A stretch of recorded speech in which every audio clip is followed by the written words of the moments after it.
Everyone, आप सभी का स्वागत है आपके अपने चैनल यूजीसी नेट स्पॉटलाइट में। मैं आयुषी आज आपके साथ कुछ चीजें डिस्कस करना चाहती हूँ। आप सभी जैसा जानते हैं 5 सब्जेक्ट्स का रिवाइज रिजल्ट जो है वो आउट हुआ है परसों। रिजल्ट रिवाइज हुआ है मतलब कि जो पहले रिजल्ट आया था उसको अब चेंज किया गया है एंड जिससे बहुत सारे बच्चे जिनका नेट रह गया था 1 या 2 क्वेश्चन से उनका नेट हुआ, जिनका 1 या 2 क्वेश्चन से जेआरएफ रह गया था उनका जेआरएफ हुआ। वहीं कुछ बच्चे अभी भी निराश हैं कि उनका 1 या 2 क्वेश्चन से नेट या जेआरएफ रह गया, और कुछ बच्चे जिनका रिजल्ट जो है वो चेंज नहीं हुआ, जो पहले रिजल्ट था वही रिजल्ट अब भी है। तो यहाँ पे अब हम क्या इससे कुछ सीखें और अब क्या अपॉर्चुनिटीज हमारे लिए हैं, क्योंकि हम ऑलरेडी 2 से 2.5 महीना लेट हो चुके हैं हमारे रिजल्ट से।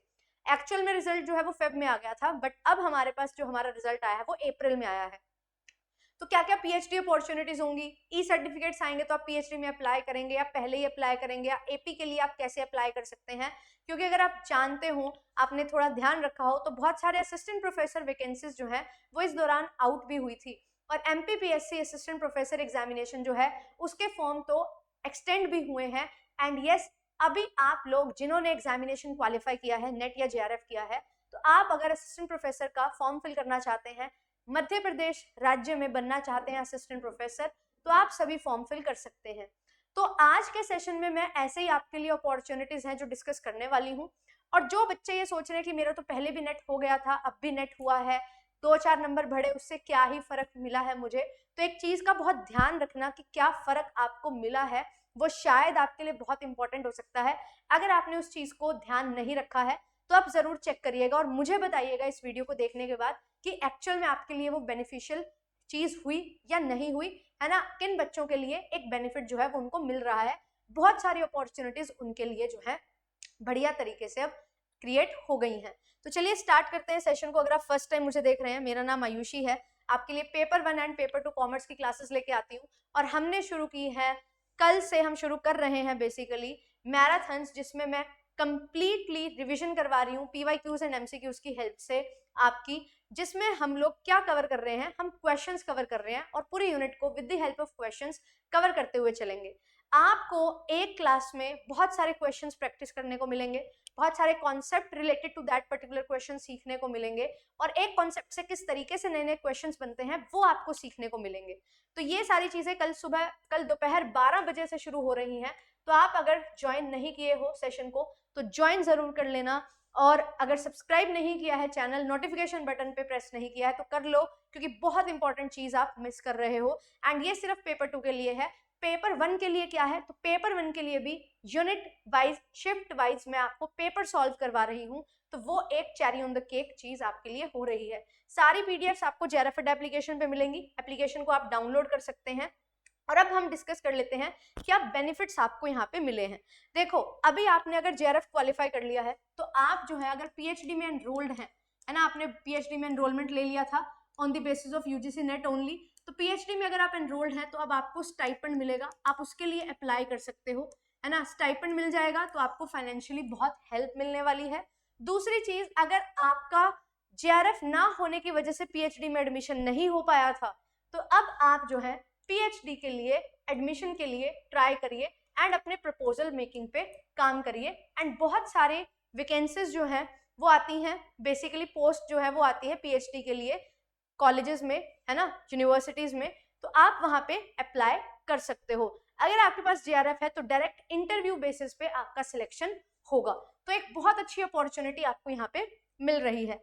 जो बच्चे सिर्फ नेट क्वालिफाई किए थे अब भी नेट क्वालिफाइड हैं, तो बिल्कुल आप नेट क्वालिफाइड हैं तो डेफिनेटली आप जो है असिस्टेंट प्रोफेसरशिप के लिए एलिजिबल हो जाते हैं, तो एपी के लिए अप्लाई करिए। एंड ऑल्सो एक बहुत इंपॉर्टेंट चीज यहाँ पे आपको समझनी है, अगर आप पहले भी एपी के लिए एप्लीकेबल थे, अब एलिजिबल थे, अब भी एपी के लिए एलिजिबल हैं, और अगर आपके मार्क्स इंक्रीज हुए हैं, तो एक चीज का ध्यान रखना कि क्या आपने पहले अपनी कैटेगरी से किया था नेट और अब आप जर्नल से नेट कर रहे हो। अगर आपका जो मार्क्स है वो जर्नल की कट ऑफ या उससे ज्यादा है, तो ये चीज आपके लिए बहुत अमेजिंग होने वाली है, क्योंकि अब आप एलिजिबल हो गए हैं in other states to apply for assistant professor. तो आप असिस्टेंट प्रोफेसरशिप के लिए अप्लाई कर सकते हैं अपने स्टेट के अलावा किसी और स्टेट में भी। यहाँ पे सबसे बड़ी दिक्कत क्या आती थी, बच्चे कैटेगरी में अपना कर लेते थे क्लियर यूजीसी नेट, और वो जनरल कैटेगरी में कंसीडर किए जाते थे किसी और स्टेट में, और उनका नेट जो होता था वो कैटेगरी वाला होता था, जनरल वाला नहीं होता था, जिस वजह से डॉक्यूमेंट वेरिफिकेशन में वो आउट हो जाते थे।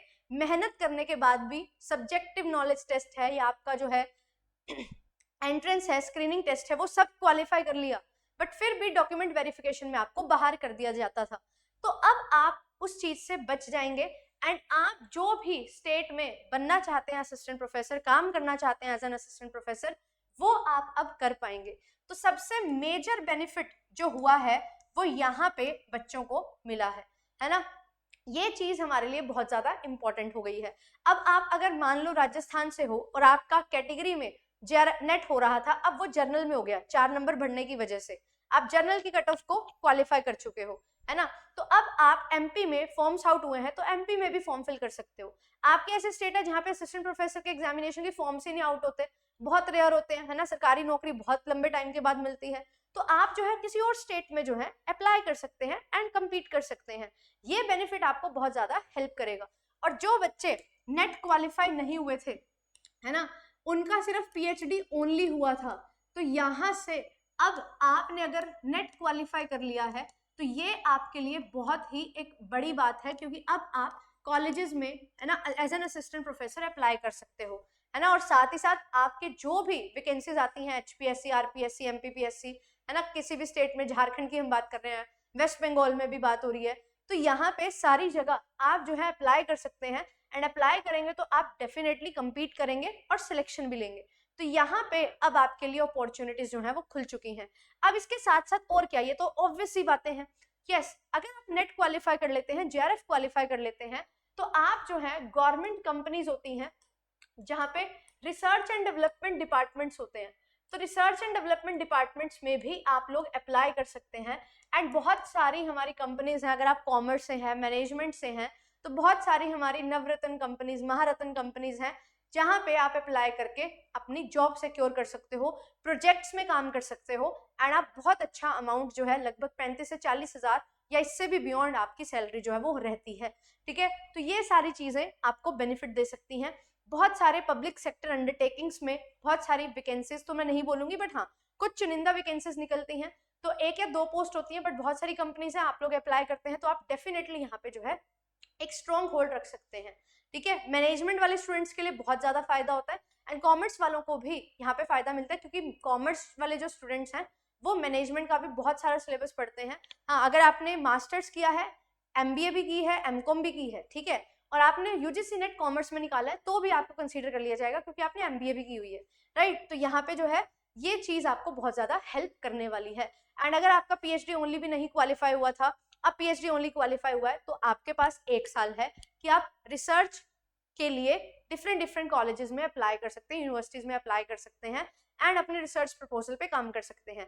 तो ये सारी चीजें जो हैं इन पे काम करिए, और ये अपॉर्चुनिटीज आपके लिए हैं। ठीक है, आप लोग अगर नेट क्वालिफाइड हो तो खुद में कॉन्फिडेंस आ जाता है कि हाँ मैंने कुछ अच्छा पढ़ा, एंड अब मैं उसको आगे भी पढ़ा सकता हूँ, ऑनलाइन फील्ड में भी आ सकते हो, एंड अगर आप चाहते हो कि मैं कुछ अच्छा कंट्रीब्यूट कर सकती हूँ, मैं चीज़ों को बहुत अच्छे तरीके से प्रेजेंट कर सकती हूँ, तो डेफिनेटली आपको जो है प्रेजेंटेशन स्किल अगर आपके पास है तो जरूर ट्राई करना चाहिए ऑनलाइन फील्ड।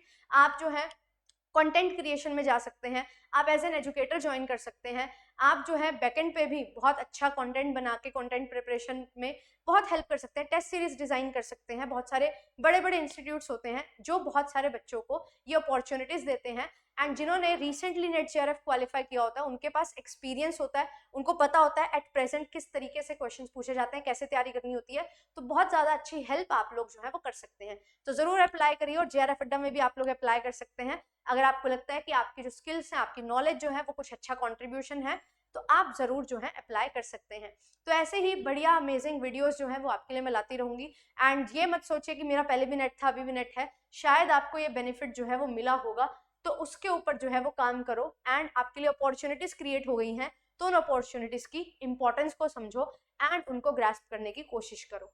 मिलती हूँ आपसे नेक्स्ट सेशन में। Thank you so much, bye bye. कल से 12 बजे स्टार्ट हो रही है हमारी मैराथन, तो रफ्तार मैराथन में जुड़ना है। 100 क्वेश्चन लगातार हम लोग कवर करते हुए चलेंगे। Bye bye.